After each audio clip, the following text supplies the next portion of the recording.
Okay, let's move on to the nursery. Let me take a sip of my water from my Disney Wish Tervis, of course. I always buy a Tervis. I like the bigger ones. They only have the big ones in Disney Cruise Line, and I wanted one that said Disney Wish, so I got the small one. But this is one of my favorite souvenirs because I actually use these like every day. There are about 3 or 4 of them on my nightstand right now. It drives my husband crazy, but I always take water with me to bed, and then I leave it there for too long. Anyway, okay, it's a Small World nursery. It's on deck 2 aft. It's as far back as you can go. Basically, it's past Edge and Fire, or whatever those are called. I don't know because I don't have a kid there. And it does cost $4.50 for 30 minutes with a 1 hour minimum. But after the first whole hour, you can book in 30-minute increments. We booked on the first day as soon as we got on, basically for our whole trip. That's what they recommended.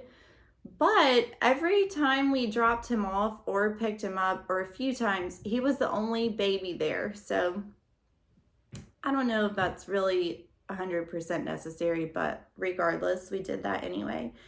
And we booked for our second night at dinner, I think between like 5 to 9.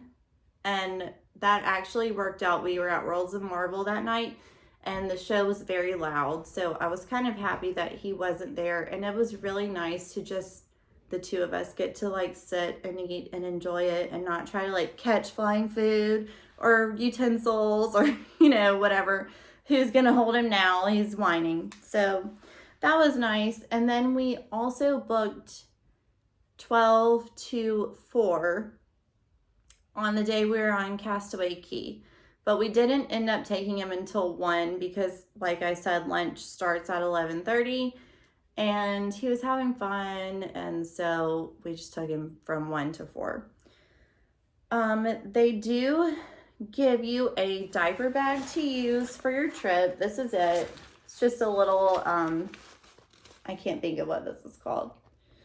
Says Disney Cruise Line, and they will put a little tag with the name on it, Sebastian R. They also give you a magic band. It is not yours to keep. You can keep it, but I think they'll charge you $25. So we just returned it. You can bring with you diapers, wipes. We would send his water bottle. They can take a little toy or a lovey or whatever. We didn't do that. And they will offer them bananas, crackers, applesauce, water, milk, and apple juice while they're there. And you can check off what they're allowed to have or not. But they will not feed them any meals. So we always made sure we fed him lunch or dinner before we took him to the nursery, whatever time it was. You also will set up a code word that you can write down who is allowed to pick your child up and drop them off. So it was just the two of us, so obviously me and Seth. And you will also set up a code word, so whoever picks them up has to give them the secret word. If they don't know it, then you can't pick the child up. So I felt very comfortable with the security there. I think they had 3 people in the nursery working at a time that I saw. And it consists of a large room with a few little tables and chairs. There's a very cute little train that goes around the room. And then there's a separate, like, recessed dark room with a few cribs. So your child can take a nap or go to bed or whatever. To me, it looked kind of boring. I didn't see that many. And this, I only went and saw the inside of the room during open house. Any other time, you're going to be on the outside at a desk. So maybe they have toys that just weren't out during the open house. It's completely possible. But it didn't look like there was much to do in there. I'll be honest. It looked kind of boring. And the fact that a lot of times he was the only child, he loves other kids. He loves to play with other kids. So that was kind of a bummer too. Okay, let's talk about our ports of call. So we went to Nassau. We've been there before. We did a walking food tour. We loved it. However, once you're past just like the port, that like main, I think it's called Bay Street, Nassau is actually very hilly. And so we didn't want to venture too far pushing a stroller. And there also weren't many baby friendly excursions. And I didn't trust, I don't know why I was okay with it in the US, but I didn't want to go somewhere far with him not in a car seat. I don't know. I was just kind of weirded out. Also, we've done this itinerary. We were mostly on this cruise just to be on the Wish. So we didn't really plan anything for our Nassau day. We did get off the ship and go to the Pirate Brewery. And we bought 2 6-packs of beer because each adult can bring on 1 6-pack or 2 bottles of wine. So we brought on 4 bottles of Prosecco with us for me. So we did get off and we had a beer and we brought some beer back. But that's really all we did. We felt very safe. We weren't ever worried about anything like that. Everyone was really nice. And I would say actually that people offered us less drugs or less rides to places because we had a baby. So there's a bright side. Okay, our next stop was Castaway Cay. And Castaway Cay, as you know, is amazing. And there are so many great amenities for babies because it is Disney. So the first amazing thing is that there are strollers for you to use on Castaway Cay that work great in the sand. So you do not have to bring yours off and get it dirty or whatever. We do have something called a tush baby. And you basically strap it around your waist, and there's like a little pillow here that your child sits on. So you can just kind of support them with one arm so your arms aren't tired. So we use that to get off the ship. We brought with us just our sunscreen, a beach bag, and this bag with some diapers and wipes, a dry change of clothes, and his water bottle. So there are 2 family beaches. The first is Scuttle's Cove. We didn't go to that one, but when we drove by it, there's basically nobody there. Like, it was totally empty. So if you want a more quiet beach that is maybe a little bit more private, that might be a better option with a little one. We went to Pelican Point, I think it's called. That's where the water slide is. So that's where most of the families go. It's fine. It's definitely louder and there are more people. But he had fun. He didn't really like playing in the sand, but we held him in the water. It was great. He loved it. He did take a little nap on the beach. I mentioned we went in September, so I thought it was going to be scorching hot, but it was actually really overcast that day. And this is surprising to me. I've been to Castaway Cay twice and it has rained both times. But it's always at the end, like right before you're going to get on the ship anyway, so it doesn't matter.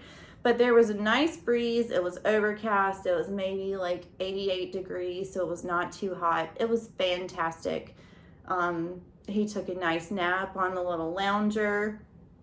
But like I said, it is louder and more crowded, and people do not necessarily care about your napping infant. So just keep that in mind.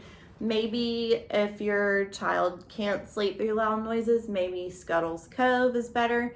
However, Pelican Point does have a really cool splash pad that he loved. We spent a lot of time there, and it was nice at the splash pads, both on the ship and Castaway Cay, to be able to talk to other parents of young children. That was really cool.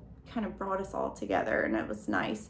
Because I actually miss not having table mates, and I didn't mention that. We did not have table mates, and I miss that because I like talking to other people. But anyway. Okay, lunch is at 3 different places. Cookies, which is close to Scuttle's Cove. Cookies 2, which is close to Pelican Point, and then I can't think of what it's called on Serenity Bay, but that's the adult-only beach anyway. So lunch starts at 11:30, which again, I think is a little bit late, and I didn't think it was very toddler friendly. They have ribs, barbecue chicken, hot dogs, hamburgers, barbecue sandwiches. I had a brisket sandwich that was really good. They have pasta salad that has a lot of bell peppers and onions and like a tangy vinegar kind of taste. They have potato chips, potato salad that was like big chunks of potatoes like covered in mayonnaise. So there wasn't really much that he could eat. He had some melon and a banana, and I had brought some goldfish. So you can get Uncrustables on the ship from room service. I may next time, or looking back, would have brought one of those for him. Because yeah, there wasn't much he could really eat. There wasn't any milk. So that's that. There are plenty of life jackets. They have little ones that will fit an older baby or a toddler. We didn't use them. We just held the baby. Okay, like I said before, we took him to the nursery at 1 when we were on Castaway Cay. We kind of showered him off in the little showers by the splash pad and changed his diaper and put him in dry clothes and took him back to the ship. Actually, Seth took him back to the ship, and I went to Serenity Bay because my husband's amazing and he does stuff like that for me. Also, what is happening to Serenity Bay? The beach was so small, like it was so short, and it was like this. Like I was laying on a lounger on my stomach and my feet were keeping me from sliding off. It was crazy. Anyway, I was taking a nap and it started raining. And Seth had just gotten back around that time. It was probably a little after 2. Yeah, it was. So we started running towards the bar by Serenity Bay because they have these big umbrellas that we were hoping to keep dry. And once we got there, I had an alert on my phone from the app that Sebastian was upset in the nursery. And it had been sent 30 minutes ago. Now, I think it said something like, Sebastian's a little upset, we're working to calm him down. I didn't have any other notifications after that, but so they were able to calm him down. But just so you know, the app is maybe not work on Serenity Bay because that is the farthest part of Castaway Cay from the ship. So that's something to keep in mind. It's kind of a bummer because you may want to drop your kid off at the nursery and then have some adult time, but just be aware of that. Maybe, kind of go back frequently and see if you have any updates. Like I said, it rained anyway, so we ended up just getting back on the ship and going to the adult-only area. And I went to the Cove Cafe and I had an espresso martini and I read my book and it was fabulous. Anyway, I think we're almost done. That's it, except for getting off the ship the last morning. They will tell you what time to go to breakfast. Ours was 7:05. Went to breakfast. We got off the ship around 8:30. We got on a bus to go to the cabins at Fort Wilderness, and we left at 9, and everything was smooth sailing. And honestly, I cannot recommend a Disney cruise enough with a baby because there are so many amenities. They really help make it easy on you. And you get to go to different places without having to take a train or a bus or, fly. We went to 2 places in the Bahamas and it was just a blast. And he honestly loved it. He's been to Disneyland, Disney World, and a Disney cruise, and I feel like he enjoyed the cruise the best. And so did I with him. It's a lot less hassle. You still get the Disney magic.